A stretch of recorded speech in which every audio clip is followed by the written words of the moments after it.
welcome to the stage, lovely panelists. So the topic today is how can governments boost innovation? This is a pretty giant topic. So as I have with the other panelists, I just want to encourage you to yell things out and speak between each other. And if somebody yells something from the audience, then feel free to address that. That's okay. I like to keep panels super authentic conversation because that's when you actually get to talk about stuff.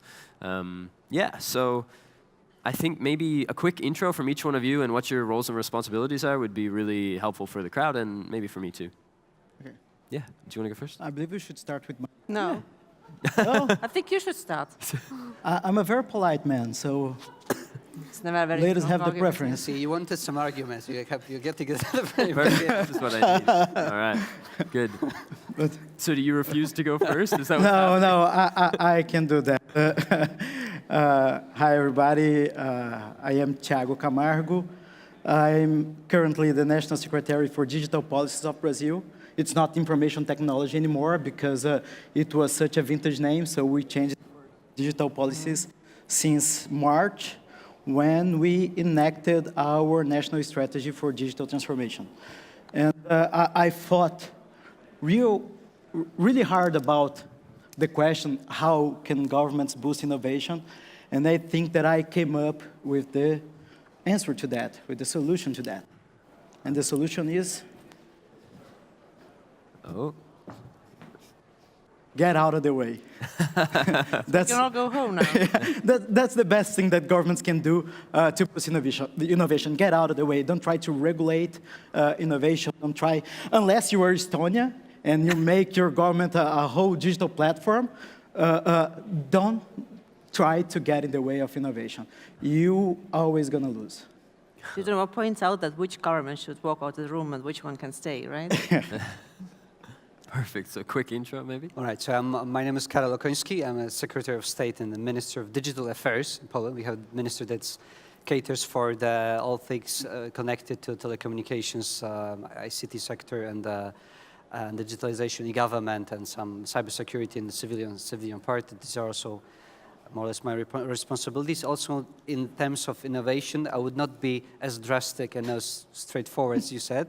Although I do admit, it's not government where the innovation starts. But I think as we'll discuss around here, there are some aspects and some areas where the government can help if they don't spoil it, but they do help. They don't spoil it. Okay. Okay. Right. My name is Marika, and I've been around within the Estonian Ministry of Economic Affairs and Communications for about 10 years now. Mostly involved with the government's innovation policy, but the topic has been so much evolved in time, so when I started it meant something completely different. In any case, our main concern has been how to have some sort of impact on companies' behavior, for them to be highly motivated investing into the right people, right technologies, right kind of partnerships, etc. And contrary to what you said, I very strongly believe that government has a role to play, but the role has changed radically over the last 10 years or so. Today, we actually see worldwide that governments are competing. The countries, big metropolis, are competing for the global talent and other kind of sexy stuff. And this very heavy competition, actually, the governments can't be just onlookers. Otherwise, when you don't have your single selling point in terms of attracting the right companies, the right talent, the right capital, you become a loser at the end of the day. So I very strongly believe that governments do have a role to play, but it's very different from how we saw the government as a classical policymaker, classical regulator. I think that the governments these days, at least the best ones we like to learn from, have very much a lot of stuff in common with a classical startup, actually. The governments have themselves become adopting certain start-like attributes, so to say, and they adopted some kind of modes of action that you wouldn't classically expect a government to have, in fact. I felt like you wanted to address something there. Was there? She disagrees with you. It's a very good thing. Nothing good arises from when everyone's agreeing. I do believe that government has a role to play. I do not believe that government is the main booster of innovation. There are some differences. First of all, we have to congratulate Estonia because Estonia set the bar real high on digital services. And it's a very good thing. All the governments, the Brazilian government is all running with a new bar in mind. So it's a very good thing. But the thing is, we in Brazil and most of the countries, when we live in a civil law system, the very concept of innovation is the opposite of the concept of regulation. And the problem is, in countries like Brazil, the regulation comes first because we don't have enough money to fund startups, to create more subsidies on innovative companies. And the problem with that is some people believe, oh, okay, you can regulate. Regulation sometimes is good. When you have scarce resources, it may be good. But the very concept are the opposite because, you know, the regulation arises from something that the regulator sees so society is doing. Okay, so that's going to be a general rule.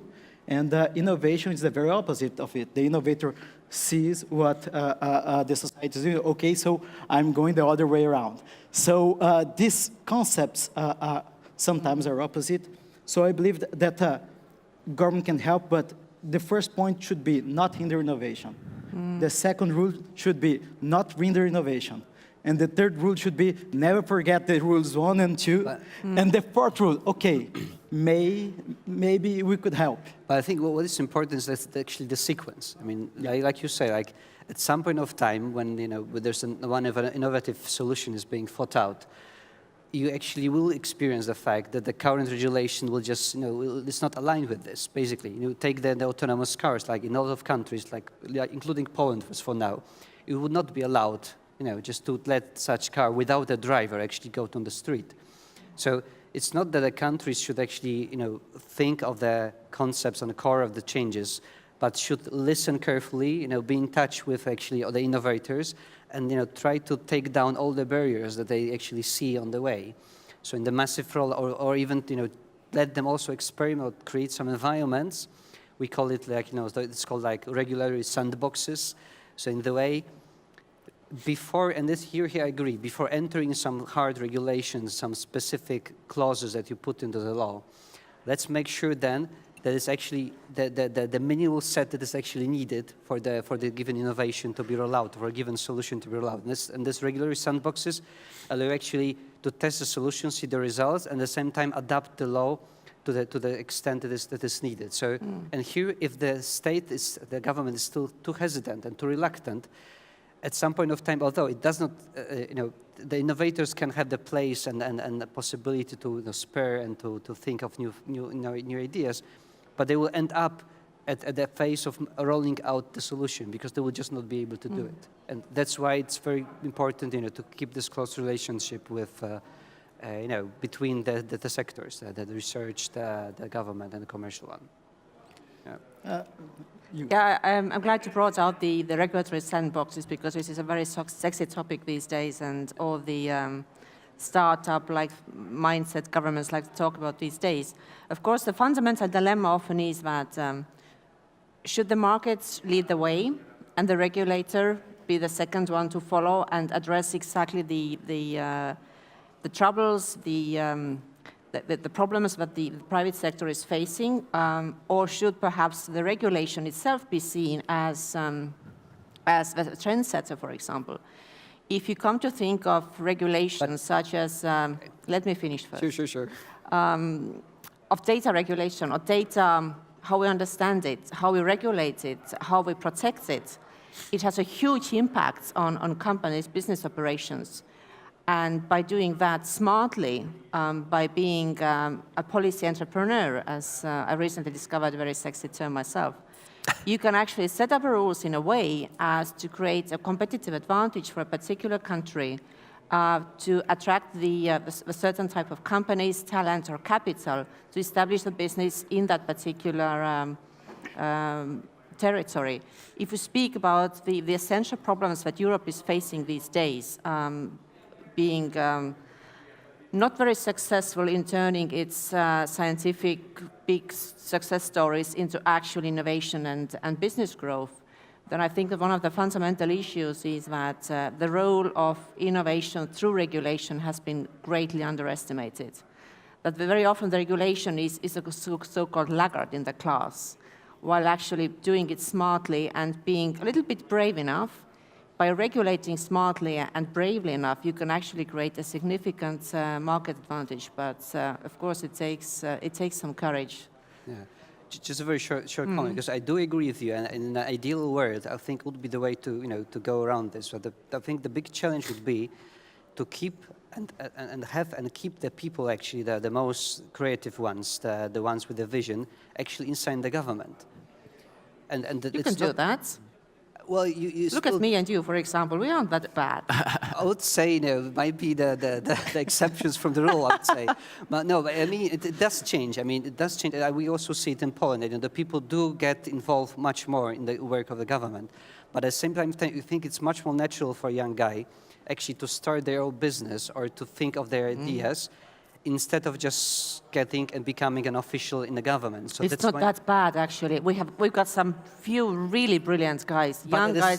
But at the same time, if they still have the experience. And how much you pay? No, It's not the money that makes the difference. It's the challenge in the mindset. The wages is one of the challenge. Yeah, one of the problems. But at the same time, I think it's that the young guys actually would like what they need also is to see how the real market works. It's not that, and this real life experience is also something that lets them actually think of ideas that can actually create a business case or something that can be adapted by the market. So I'm saying that definitely the government should, lead the way, especially also in terms of international cooperation, where of course the single, entity or single organization or individual cannot actually, have an influence, and the governments can. And here in terms of creating some framework for actions between the governments or within the nation, or creating working groups where actually the people can get together.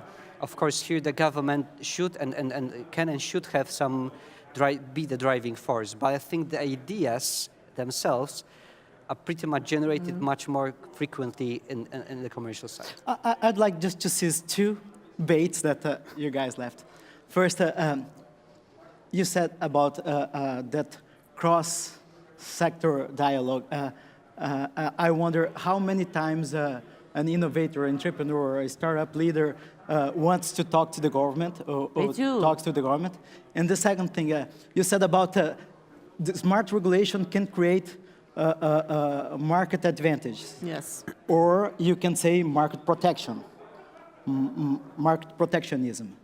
And, market protectionism, historically, it favors market concentration. So I always say that about the European regulation on market concentration. How many times we've seen the European Court find Microsoft for Internet Explorer, and they did that over and over again, and it never worked. Internet Explorer kept 9% of market share. The only thing that decreased the Internet Explorer market share was Google Chrome, the creation of Google Chrome. And now the European Commission is fining Google because of the market share of the Google Chrome, and fining over and over again. And there's a name when you do the same thing over and over again, the same way, expecting different results. So the name, it's you're being stupid or you're being government. So they are quite likewise sometimes. So and my point being, every time I ask about the European company with the global impact today that was born in the last 5 years, everyone always say the same one, Spotify. And there's one reason that Spotify was born in Sweden. First, United States put a ban on Napster. And second, Sweden has the most flexible author rights in Europe. So it's not coincidence that Spotify was born in Sweden. So do you really believe that that the regulation to create new markets or to protect markets is a good thing, or it hinders innovation in another level? I think that not a single tool is inherently good or bad. The magic, the trick is actually found how you apply it. Of course, there's lots of counter-arguments that from a country's perspective, such as Estonia, which is more like a country club compared to Brazil or even Poland, that you can do lots of stuff which wouldn't be necessarily applicable to a larger market. And by the way, not to be quoted, but yes, the European Commission does lots of things very badly wrong. But it doesn't mean that in this part of the world, which is in this case in Northern Europe, we can actually try to do certain stuff right. And a few days ago, TechCrunch published an article where Estonia still ranks #1 in terms of founder satisfaction with government. So in this case, I believe that we might have done something right along the way. It might have been a very carefully planned strategy for a number of years. But still, I believe that the government's role is something more these days, that even if we look at how founders treat or respond to government's initiatives worldwide, that you just can't be an onlooker or just can't be somebody who's being just dragged along the way, occasionally doing something right or wrong. I think that in the way how you respond to your audience, and it all boils down to the point that who are these companies you want to attract? Who are the digital nomads or the global talent you want to attract? And these people are very careful also looking at certain aspects that governments can have an impact on. And by doing that, you make a choice. And by executing this choice, I strongly believe that regulation is one key, not the magic one, but you can't do without. Of course, there's always this stupid way of just giving out subsidies, and expecting that somebody will just pick it up and magic happens. But this is by far the most stupid way of handling innovation, and we've all seen how it's not working at all. So by taking a much more proactive approach and doing it hand in hand with your key audience is something that I think Estonia has had some great success stories due to a number of great people that have been involved. But yes, we've chosen not to be the onlookers from the point of view of government. I would add two other areas where I think the governments do have their important role to play. Is the first thing will be this long-time perspective, something looking ahead right at 10, 20, 30 years. Something that from the perspective of the commercial sector is still too long. I mean, they want to have their profit within this year and maybe that look ahead like another maximum probably 5 years. Because they might be not there within 5 years, if something goes wrong. So, and in terms of, those disruptive technologies or breakthrough technologies like artificial intelligence, where you have definitely some social impact on long term, like being it, the education, the social, the welfare, the social consequences. Definitely, the role of the governments try to, of course, again, with the corresponding and talking to, to all the other important, stakeholders of the topic, to try to figure out what will be this landscape within those 5 or 10 or 15 years, and then adopt and proactively think about some changes in terms of, the education curriculum, some changes in terms of, taxation or the changes in terms of the also the education, the higher education. So here definitely this is something that governments actually should do, but probably again not thinking it out alone, but just trying to consult as much as possible. But definitely no one else will make it. And again, the role of the national governments is to make sure that it's aligned, or it reflects also the situation on the global market. So the given country is not left alone, or it just will be competitive still within some market, because we know because of the mobility of the people right now. Of course, we have to make sure also that our country is also competitive enough for our people to stay in this country and do business and learn and live in our country, and not to move somewhere else, so that we can generate our gross domestic product and use it for other distribution to someone else. There will be long-term perspective. Another topic I think important is that in business, where the driving force is a profit, I think the companies might be not willing to experiment too much. And then here again, the wisely used subsidies and some funds and again, in some kind of programs, so like we call it also accelerators, yes, where actually you give you a challenge, you give some task, and you actually pay to the company regardless of the effect.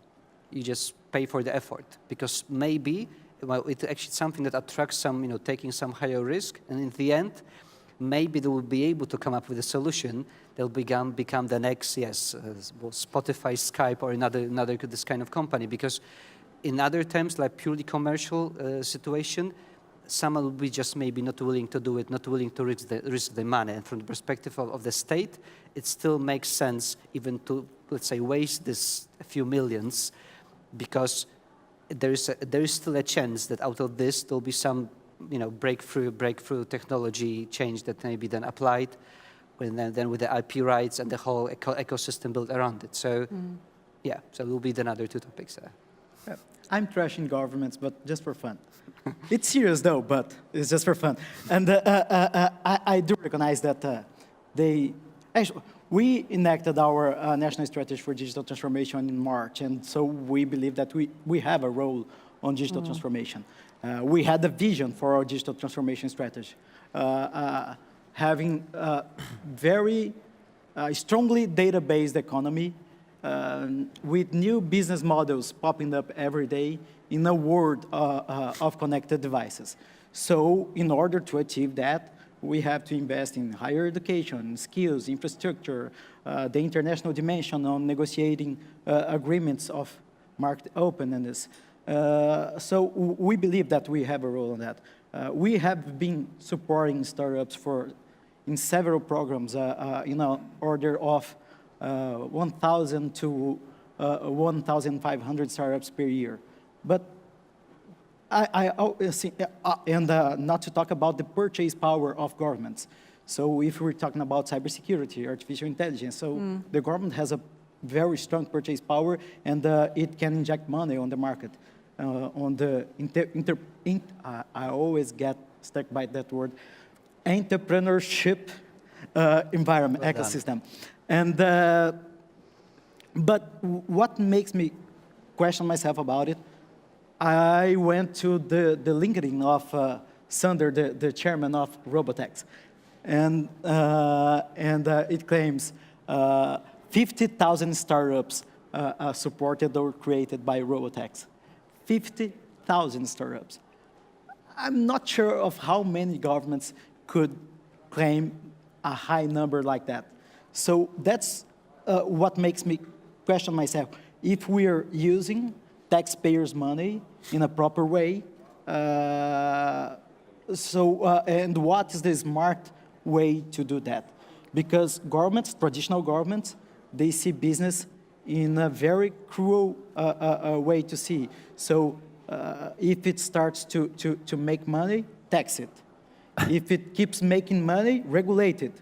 If it stops making money, subsidize it. So that kind of action doesn't work anymore, so it makes me question myself about maybe the it's also But you see that it's the whole field is changing rapidly. If you look at the fundamental transformation of technology on how governments are operating or how national states are actually having the right tools in place to have an impact on innovation of particular type of companies, how we see that people understand work in today, in 20 years' time, physical proximity not being the key issue anymore. I mean, you don't need to have the global talent physically present on your soil, in fact, to make a contribution into GDP, by the way. Yeah, but then digital citizenship is a great thing. What is also important is that to make sure that those two worlds meet at some point. I think, and there is this idea again, like another buzzword what two words? of GovTech. Okay. So like you have a fintech, health tech, whatever. You have, of course, the GovTech. So the idea is then to make sure that actually the two worlds, those young entrepreneurs and the creative people and the government actually meet on some ground. And actually, inspire each other, like creating some kind of a synergy, but also making sure that the government at some point of time can benefit directly from them. So because the GovTech is about actually using the solutions in terms of like some challenges given some short term of time and low cost, or at least more or less the most important factor is the time there. So you create in an iterative way the solutions that the government can apply, and at the same time, when applying this, you create some demand for the services, but at the same time you make sure that the people and the young entrepreneurs feel that there is some connection to the government, that they can actually, yes, either inspire them, either share their comments, views, and the government sees then that there is this pool of knowledge, pool of competences. They can take the people either directly to the government, and maybe I do agree sometimes we do succeed to take the people on board, but even if not, then at least have this working relationship that lets actually then the regulations, all our directions to the government, just be closer to the people, closer to the companies, and just to make sure that the whole process just takes less time. Not that you actually come up with the regulation, then you get the feedback, and then you change the regulation. You just maybe just create the regulation from the start to be just as best as possible. So, very often, actually, I very much agree with you, and it's actually much easier said, and it's easier to be actually doing it as well. Our Prime Minister is regularly meeting with the key startup community of Estonia, which is something that you wouldn't expect Prime Minister to do, being busy with other more sexy stuff. But the very fact that he has found time in his schedule to meet the key players of the local community, it has had a huge impact. Not only that he would receive direct response from the market players, but what are the issues they are currently having the biggest hassle with, but it has a huge effect on having actually trust. Mm-hmm. That if the Prime Minister makes the effort of finding this 1 hour of his very busy schedule to talk to us, he might actually taking us seriously. And you have this a completely different quality of a dialogue from that moment on. Yep. Is that, and this trust building, it is a massive exercise, but once you manage to actually it taking place, and not just in words and having a few speeches per year, is that the community starts having confidence in what the government is doing, and the government has the confidence that whatever it's doing, it has the approval or positive response on the market. And it knows that it's acting on actual market demand, not something it has read from some reports or some newspaper articles. Yeah. Yeah, and I agree. I think that's an important point because it's a easy thing to do. Just sit here and say and declare something and then go back and do whatever we want. But at the same time, it's building, it's setting some expectations. And then it's of course when you build this trust, which takes time, it's very easy to just to lose it and to disappoint people. So I do agree that you have to set expectations wisely, and actually declare only what you think is feasible at this point of time. Because otherwise, I do agree that even if, well, in our case, that our Prime Minister actually was also visiting one of the last hackathons that we did, last week, allegedly one of the biggest in the world, that 3,000 programmers doing some challenges for 24 hours. So he did visit the event and spent some time there. But it's, of course, in the end, it's just about the operational stuff, the actions that you take, that you then make sure that there were not just the words that you were just given at some speech. And of course here some challenge again might be some continuation of the work of the government in terms of having the election cycle and so on. So if they're like the digital topics, innovations, technology usage are the ones that are actually not linked directly to politics, but something that can actually be like beyond it, and it can be like taken over from one governor to another. I think this is what Estonia achieved, actually. Those topics are not really considered to be controversial at all. It's like probably any other new government that comes, it just adopts, or let's say fine-tunes what the previous one did. And I think this is also the challenge, to make sure that there are some topics in terms of the digital economy transformation that, yes, that are not actually discussed, but are just with keeping this trust between the sectors just continued by different teams. I'm curious about one thing. Your prime ministers, they were tech savvies, or they understood the role innovation, support innovation since day one, or it was a process of education. Because we have a problem in Brazil because we have a federative system, and it's the only tripart federative system in the world, because our cities are also federative units. So we have city responsibilities on regulation, state responsibilities on regulation, and federal responsibilities on regulation. And I always wonder if it's possible to educate governments, or is something that you elect or you do not. There's no try. So I'm always curious about it. I see that some countries like Argentina, Is there Canada. the pressure that do you feel the pressure from the Brazilian citizens on the government that those topics are important? We are in a moment right now that citizens expect nothing of the government. I gotta be honest. The majority of our politicians are in jail. No, it's mean. It's mean to say they are in jail. But not everybody. We had one former president in jail, other former president responding to charges, the current president also responding to charges. Rio de Janeiro, a very famous state, the last 5 former governors are in jail right now. I see a pattern emerging. So yeah, I'm not sure if people expect something from government. That's why they elected some kind of outsider to president of Brazil. I believe that they wanted to break the system. They, like Daenerys Targaryen, they didn't want to stop the wheel. They want to break the wheel, and they elected an outsider. So I'm not sure if they expect something. But right now we have 867 services fully digitized. In the last 6 months, we've saved 600 million reais. It would be $150 million just digitizing services. But we still don't. We are always answering to pressure. The main TV show in Brazil on Sunday night, it's called Fantastic. And they had a 7-minute segment on digital services on Estonia. So we didn't pay for it, actually. Really. So it wasn't carefully planned. And we had a lot of services that are similar, but people just doesn't get know. So I'm not sure if they are worried about it. Right now, what I do know is they are worried about electing officials that promise to fight corruption and to fight organized crime. We actually have an audience question, so I would jump directly to that, maybe, if it's topical. I don't see a mic, so if you can speak loud, that would be great.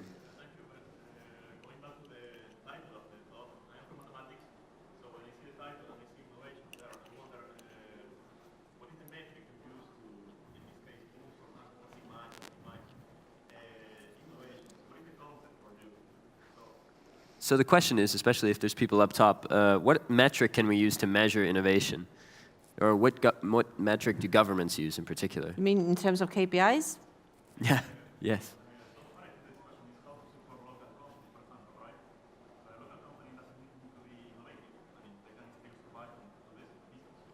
But first of all, we need to define what is local company, right? I'm sorry, there's a massive lamp in my face. I can hardly see anything.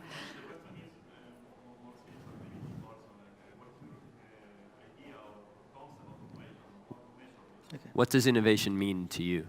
How to measure it as a massive hassle that keeps me awake up at night most of the times, is that there is no perfect KPIs currently being used. The one we are having, we are struggling mostly because it doesn't... Number of patents as well. No. Let's go patents. I'm sorry, but this is like in the index. We don't count patents anymore. We cannot do that in Brazil because our patent system is just messed up. I'm It joking. takes 10 years to get a patent in Brazil, so we couldn't measure by that. One of the indicators that we've been mostly obsessed, because I'm still representing the Minister of Economic Affairs, is the private sector investments in R&D.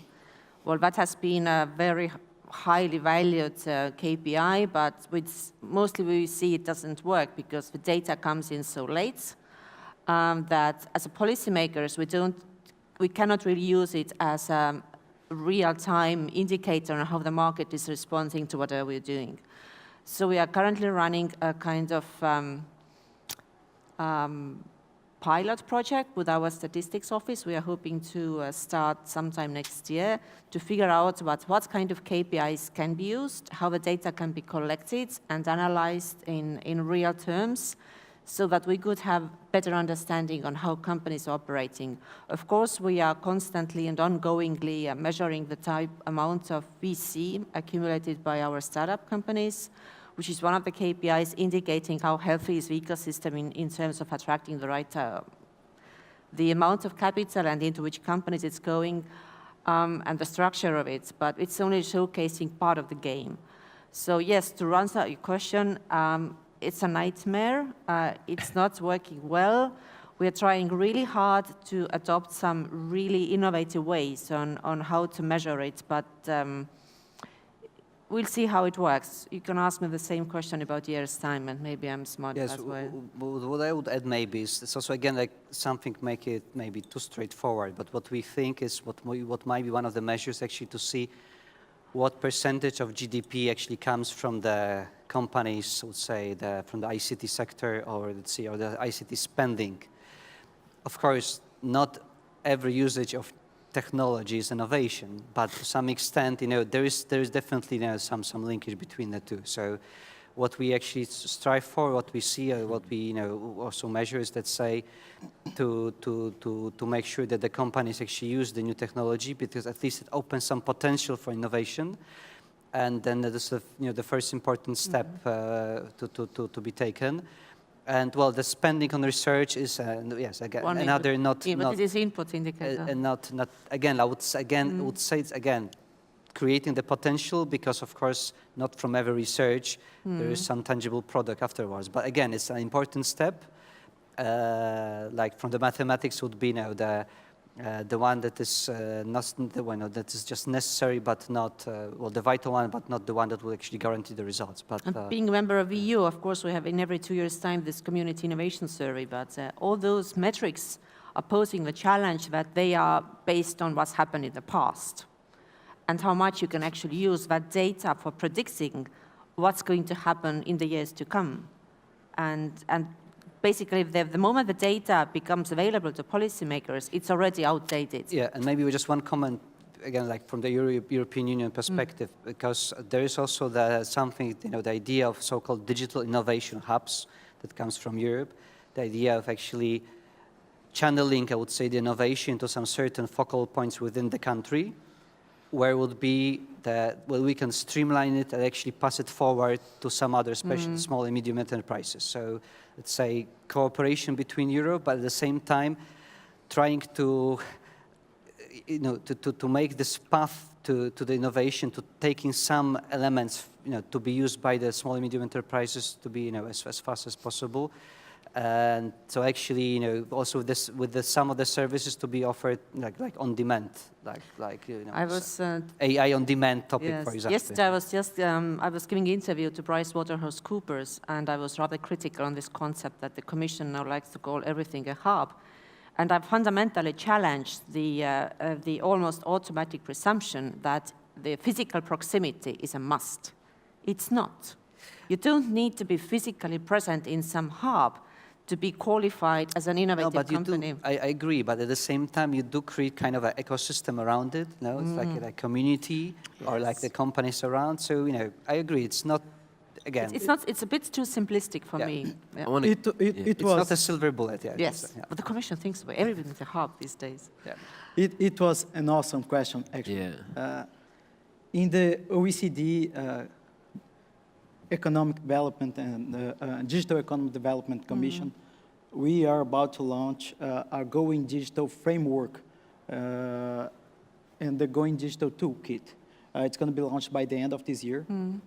And I'm going to launch actually, December the 5th, the National Observatory for Digital Transformation in Brazil. And you have a very good point. If you can't measure, you can't manage, you can't evaluate. So we are putting up together a lot of indicators as how much of VC we have be spending in the country, jobs created, jobs destroyed, because it's also a very good indicator of automatization of jobs. We have a real-time control of employment in Brazil. So we use that as a proxy indicator of jobs created, jobs destroyed. And there will be probably initially 25 indicators measured because it's the one we can gather right now with our National Statistics Institute. But after the launching of the Going Digital, we are going to adopt the same framework of the Going Digital. I cannot say the indicators used by the Going Digital because the document was not declassified yet. It's scheduled to be unclassified by December, by last week. So it's up to the OECD to disclose the indicator. So I'm going to wait. And, but after December, we're going to adopt the same indicators that the OECD is adopting on the Going Digital Toolkit. Yep. So then on the topic of boosting innovation, a couple topics. One topic that came up repeatedly was collaboration and the idea of whether it's collaborating with the ecosystem or the key players or whatever, or the businesses themselves. I'm curious, is there collaboration between governments that can happen more? And do you now learn from one another? Do you adopt the systems of others? And if not, then why? And how can we foster some sort of, that's working, let's try that? Yeah, well, there are some initiatives, again, from the European Union that you can actually have different opinions about. But still, they inspire at least, or they encourage in some of the areas, this cooperation between the states and trying to, well, and both the coordination and trying to do the complementary things, not, that competing fully with each other. Actually, I mentioned the digital innovation hubs. Okay, something to be seen, like in which way will actually, bring the benefits. Another concept coming from EU is the network of competence centers for the cybersecurity. Again, you might think that is it the most important thing to create actually the structure and then to come up with the topics. But here the idea is, again, we are actually cybersecurity being the important component actually of all the new technologies that we are using. At the same time, Europe has not been able to produce and provide actually the solutions, and actually is actually the importer, the netto importer of all the solutions that come from outside. And then if we then combine the work and coordinate around the different aspects of cybersecurity between the countries, creating this network and also passing some central funds from the European Union in the way that is that drives this money to some specific centers that are designated or that have some specific knowledge in these topics, then in the end we can benefit as a whole European Union because we can then take the advantage of the solutions that were thought out or discovered in other countries. So the idea in theory seems very attractive and seems very reasonable, but of course there will be the challenge to see that this is actually the money that will be put for some competitions, for some polls to be taken by the commercial sector, commercial companies. And then those companies have to be willing and ready actually to with some ideas and some solutions that can then apply and spend this money. So what we are doing also in Poland is like knowing that this time is coming, that there will be this tenders and this competitions for the central budget, trying to speak and contact with the key companies in Poland, and let them be aware that there is some time coming. There will be some money available. Just make sure that just you'll be ready, and they'll provide your ideas to be for competing for this money. And then if we then can provide the situation that we have the solutions at least at the stage of research and development, then we'll be in the next stage of actually making this like some mass solutions that can be rolled out. And this is, I think, a big chance for European Union But of course, they know now that in the implementation phase, there will be the real test whether we can really maybe think of us as a one organism and not really as the states that are like competing with each other. I agree with Marika about the digital hubs, but you know, talking about countries, both cooperation and competition can do great things. In the case of Estonia, we look for something that we want to find a way to escalate, because in Brazil it's harder to deploy that, to fully deploy that. But we look forward to have the same thing that they have built here. But when we look to Argentina, we always want to top them. So for Brazil, it's very important to top Argentina. In any good thing, you can top them. So every time we see that Argentina is doing some good thing about startups and digital services, so you have to negotiate a little less. You just have to say, okay, Argentina is doing so, okay, let's do it right now. So both competition and cooperation can do great things. But cooperation actually always pays off. It's always better. But it's not always feasible to escalate things because our framework, our governmental framework is very, very messy. But in our national strategy for digital transformation, one of the enabler axes are the international cooperation, So we have in mind that signing agreements, so looking for better experiences, good practices, will help us to design and deploy better policies.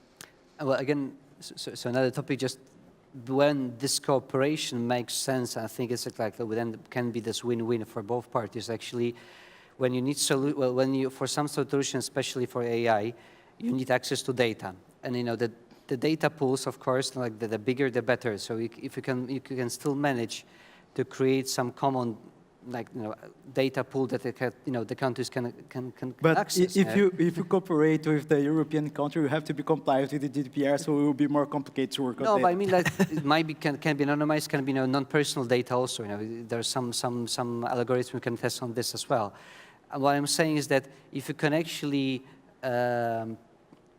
persuade the countries actually to have some trust or create some environment framework where can give the data in, knowing that it will not be exploited, but then can be shared in some, but then at the same time get access to some bigger pool of data.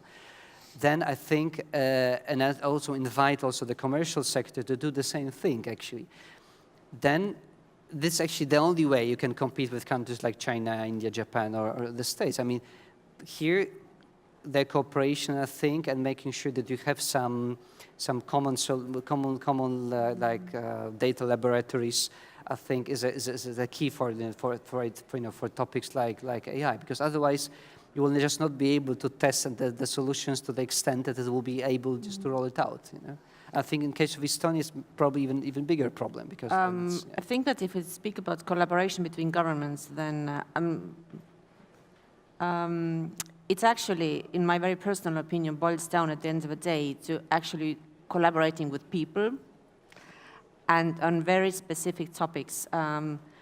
So at the end of the day, it is that I go out with you, we have a beer or two, and we agree on something which might be actually interesting to both parties. I am not a very firm believer in very elaborative, lengthy MOUs, which bring out nothing at the end of the day.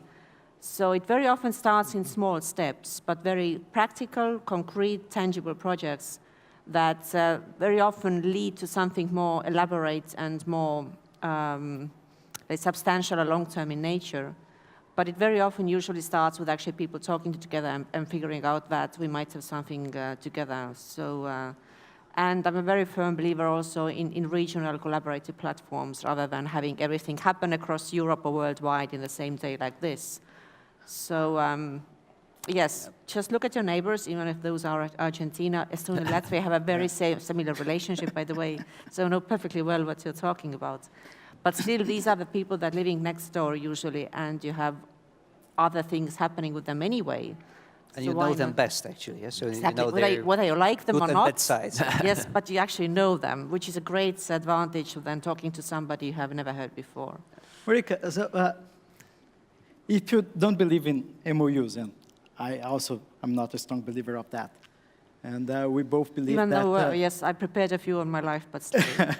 and you don't have to be physically together to create an innovation hub.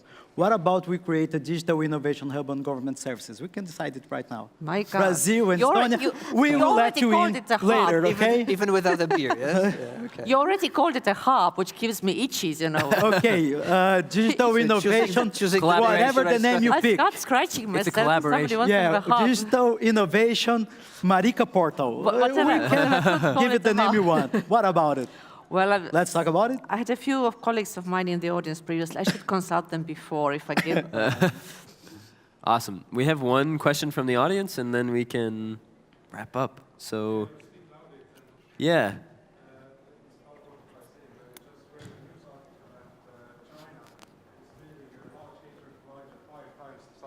Of that in Europe. So that brings the question, what type of governments do we need to boost innovation? Do we need I'm sorry, China is building what, 5 times high? 5 times the size of the But current what they're Hadron building? Collider? Ah, okay. Yes. And it brings the question, do we even need a democratic government to boost the innovation? So, for example, the hackathon, 3,000 attendees. China can maybe get around 15,000 attendees if it's necessary. So there's a question for you. Okay. Well, I think there is a limit of hackathon being effective still. But I think 3,000, I would say it's already the limit, I think. But well, despite the venue, but it's also the face of a cooperation and the jury that has to actually go through the results. But I think the only way is like this, the regional cooperation. I think that's the only thing that comes to mind. It's like either in terms of the institutions already established, like being the European Union or like some local. In Poland, for example, we are part of a so-called like Visegrad group with Czechs, Slovaks, and Hungarians. Well, and there's this Baltic Sea region also. The Nordics created some kind of institutional cooperation, but at the same time is the way that making sure that you build some both bilateral and regional cooperation on the topics that you think that you can build some common ground around, that you see that yeah, and either with like Brazil and Argentina, in Europe you can probably speak about China. Who is your Argentina? Speak about China. Tell me. And then you can say, well, if we speak about, if you want to integrate the Europe closer, probably you might speak like I said, about maybe China, and here then it comes to your mind. And We'll talk about UK. UK, I think, will still keep it closer than China. And so I think then, one of the things that here in the competition is actually might be this integrating factor that will actually allow the countries to cooperate more smoothly, because just knowing that you have this giant there, that if you not cooperate, you will just lose from this on the very start. So.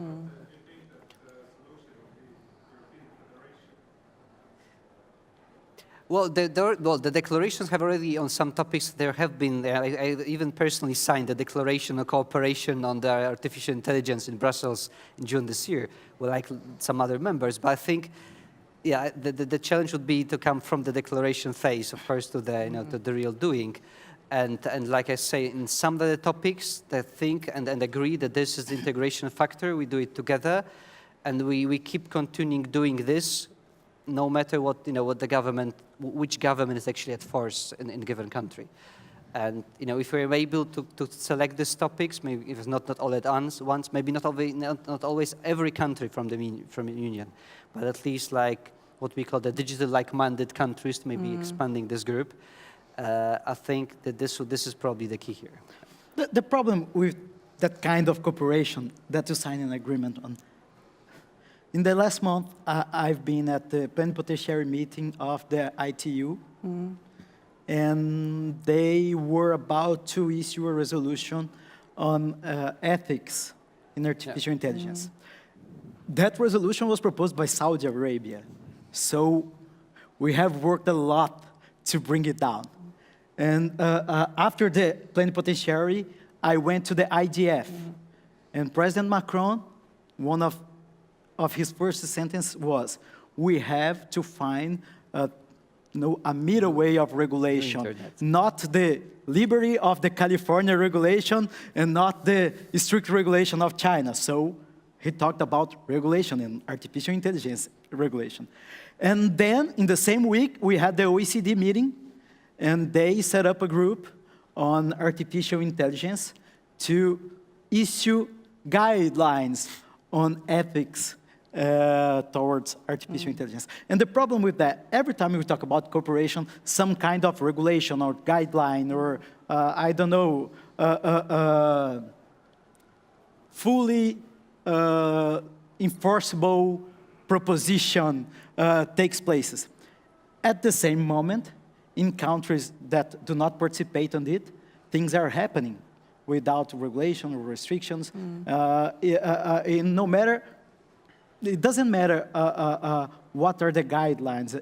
An innovator is gonna do something about it. We've seen this week this Chinese that CRISPR 3 babies out without any restriction or regulation. I don't know if it's true or it is not, but it couldn't happen in Brazil or Poland or Estonia because we are Christians and we don't want to mess with God's work. So, but it happened in China because they didn't have a regulation to hinder that guy to apply the CRISPR technique. So the problem with that kind of cooperation, it's tricky. Yeah, it's tricky because, you know, they are government officials. We don't understand about innovation. But I think we do. If we understand about anything about innovation, we would be making money out of it, not in government. No, So- but we do agree the first step for the collaborations is getting to know each other in this personal relationships. Yes. Okay. And this was a great opportunity to do so. Thank you so much to you for coming on stage and discussing this. Great panel, actually. That was really fun. Thank you. Yeah.